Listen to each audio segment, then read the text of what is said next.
ومن يشاقق الرسول من بعد ما تبين له الهدى، جو ہدایت کے واضح ہو جانے کے بعد بھی رسول کی مخالفت کرتا ہے،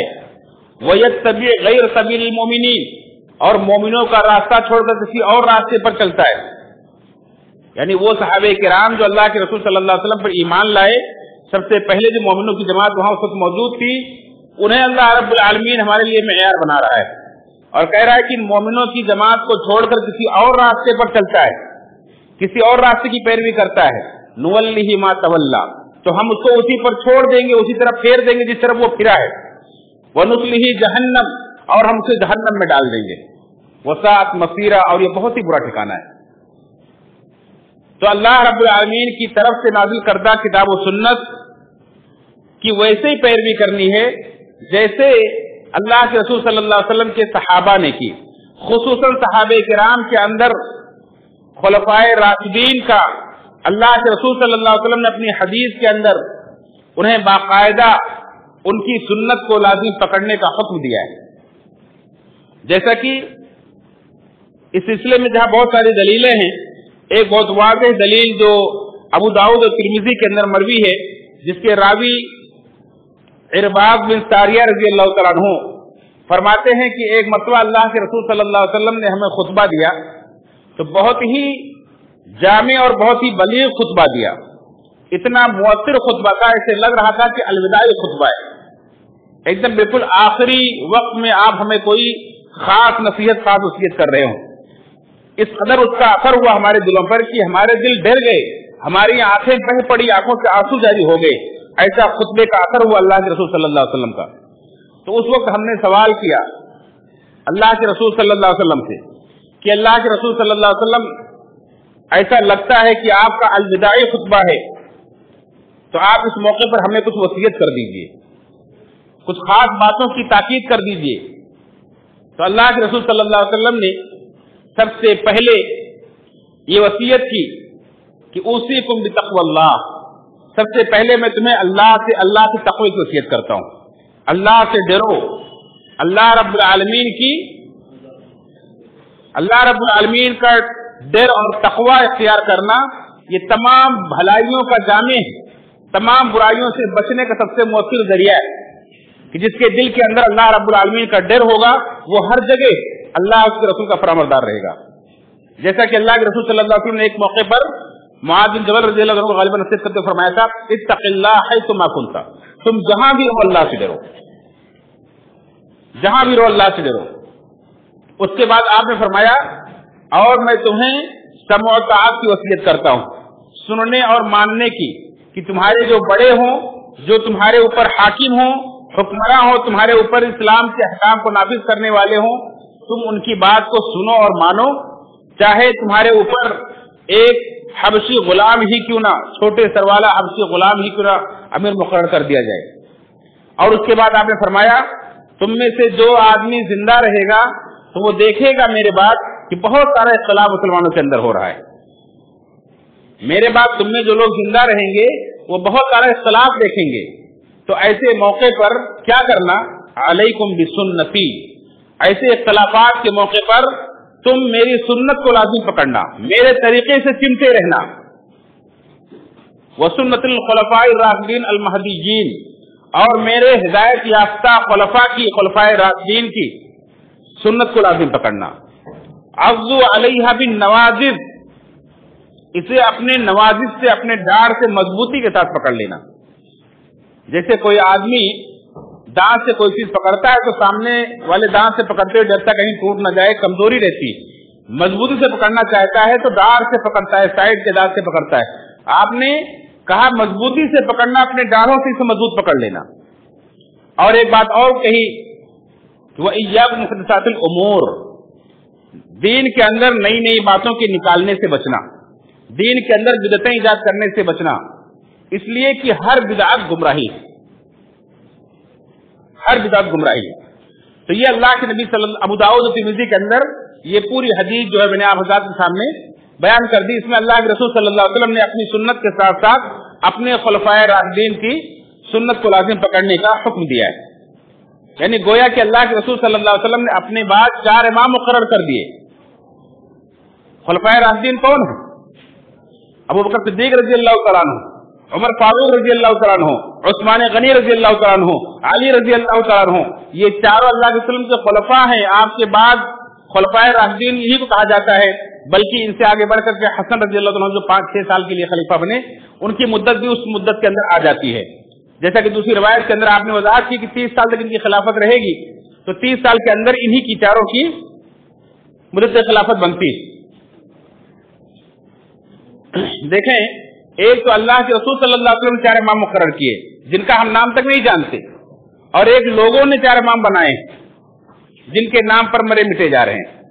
حالانکہ جن کو نہ اللہ رب العالمین نے بنایا، نہ نبی کریم صلی اللہ علیہ وسلم نے بنایا، نہ خود صحابہ کرام نے بنایا، نہ انہوں نے صحابہ کرام کا زمانہ دیکھا. یہ بعد کے دین کے علماء ہیں، بزرگ ہیں، قابل احترام ہیں، لیکن ان کی دین کے اندر وہ حیثیت نہیں ہے کہ یہ جو کہہ دیں وہ دین ہے. یہ جو کہہ دیں اس کی پیروی لازم ہے، بلکہ ان کی بات تو کتاب و سنت پر، خلفائے راشدین کی سنت پر پیش کی جائے گی. اگر ان کی بات اس کے موافق ہے تو لی جائے گی، ورنہ چھوڑ دی جائے گی. اللہ کے رسول صلی اللہ علیہ وسلم نے جن کی سنت کو ہمیں لازم پکڑنے کا حکم دیا وہ آپ کے بعد خلفائے راشدین ہیں. لیکن خلفائے راشدین کا بھی طریقہ جب ہم دیکھتے ہیں تو وہ بھی اپنی زبانوں سے یہی کہتے ہوئے ملتے ہیں کہ دیکھو میں اللہ کے رسول صلی اللہ علیہ وسلم کے طریقے پہ جب تک چلوں، میری بات مانو، میری پیروی کرو، جہاں میں وہاں سے ہٹنے کی کوشش کروں مجھے سیدھا کر دو. تمام خلفائے راشدین نے یہی کہی. یہی بات ان ائمہ دین نے بھی کہی ہے جن کے ناموں پر آج لوگ جن کی تقلید کرتے ہیں.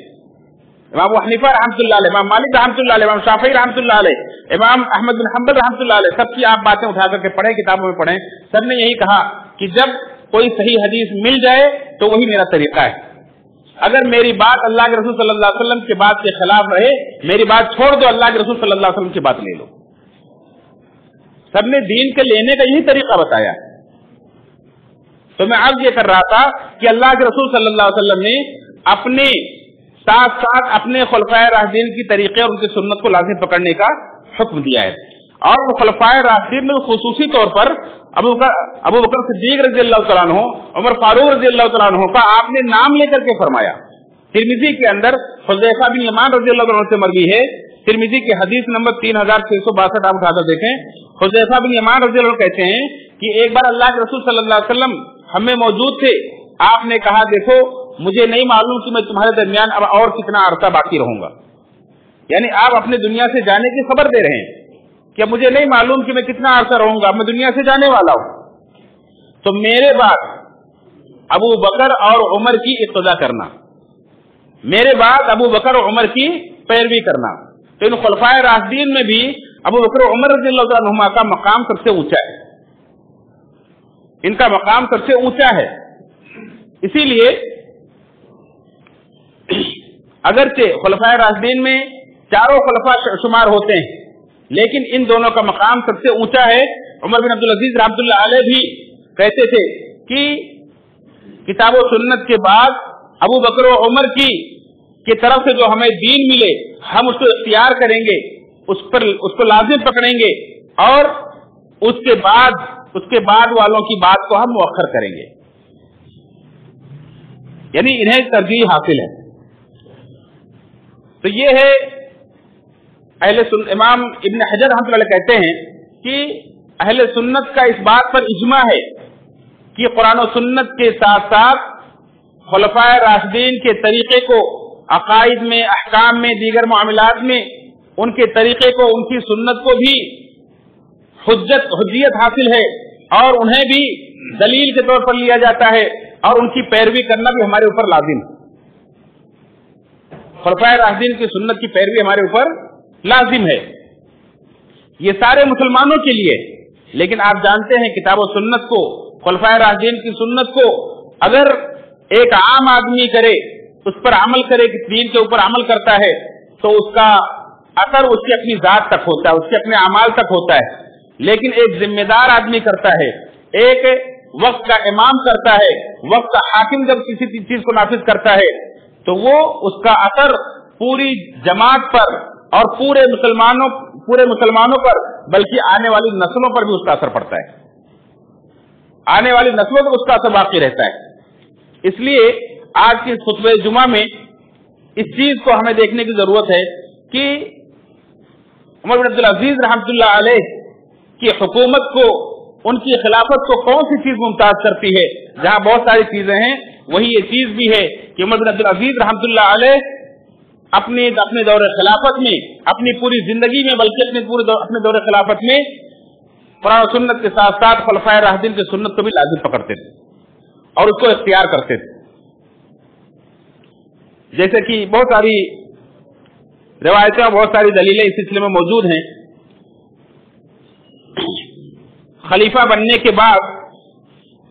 عمر بن عبدالعزیز رحمۃ اللہ علیہ نے سب سے پہلا کام یہ کیا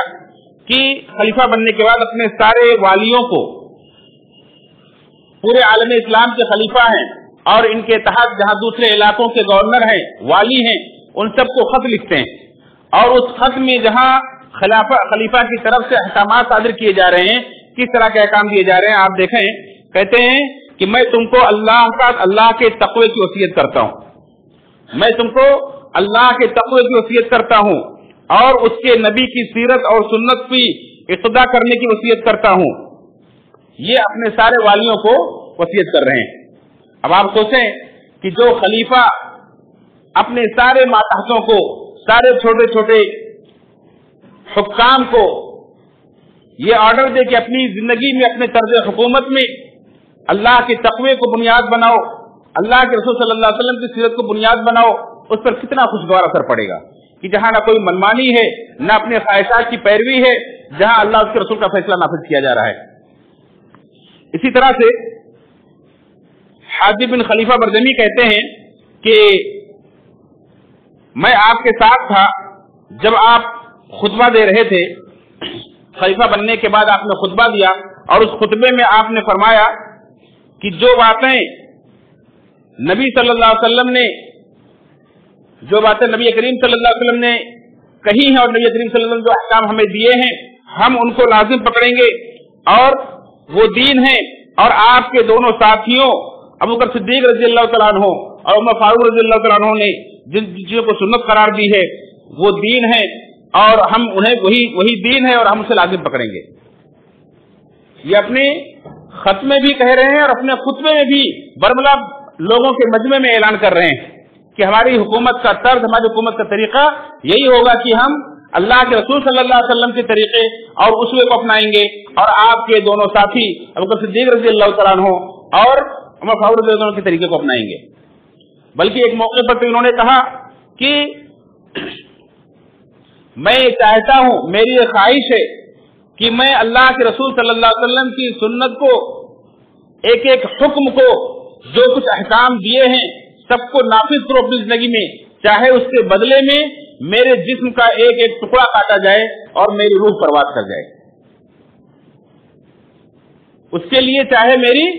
جسم کا ایک ٹکڑا کاٹا جائے اور میری روح پرواز کر جائے، لیکن میری یہ خواہش ہے کہ میں تم لوگوں کے اندر اللہ کے رسول صلی اللہ علیہ وسلم کی سیرت اور آپ کے خلفاء کی سیرت کو نافذ کروں۔ اسی طرح سے جب آپ خلیفہ بنے تو آپ نے عمر بن خطاب رضی اللہ عنہ کے بیٹے سالم رحمہ اللہ کو خط لکھا اور کہا کہ دیکھو مجھے عمر فاروق رضی اللہ تعالیٰ عنہ کی سیرت لکھ کر کے بھیجو، مجھے عمر فاروق رضی اللہ تعالیٰ عنہ کی سیرت لکھ کر کے بھیجو کہ وہ لوگوں میں، ذمیوں میں، مسلمانوں میں کیسے احکام دیتے تھے، ان کے تعلق سے کیا فیصلے کرتے تھے، یہ سب میں جاننا چاہتا ہوں تاکہ انہی کی طرز حکومت پر میں حکومت کروں، میں انہی کے نقش قدم پر چلتے ہوئے وہ فیصلے کروں۔ یہ آپ کی خواہش تھی، آپ کی چاہت تھی، اسی لیے انہیں لوگ عمر ثانی کہتے ہیں۔ جس طرح سے اللہ کے رسول صلی اللہ علیہ وسلم کے دوسرے خلیفہ اور آپ کے سسر حضرت حفصہ رضی اللہ تعالیٰ عنہ کے والد حفصہ رضی اللہ عنہ کے والد اللہ کے نبی صلی اللہ علیہ وسلم کے بعد ابو بکر صدیق رضی اللہ عنہ کے بعد جو مسلمانوں کے خلیفہ بنے، اور جس طرح سے انہوں نے عدل و انصاف قائم کیا کہ عدل عمر دنیا کے اندر ایک مثال بن گیا۔ یہ کہتے ہیں کہ ان کی سیرت مجھے لکھ کر کے بھیجو، میں انہی کی سیرت کے مطابق حکومت کرنا چاہتا ہوں، خلافت کرنا چاہتا ہوں۔ یہ ان کی خواہش تھی عمر بن عبدالعزیز رحمۃ اللہ علیہ کی، اور واقعی انہوں نے کر کے دکھایا، تبھی دنیا آج 1400 سال کے بعد بھی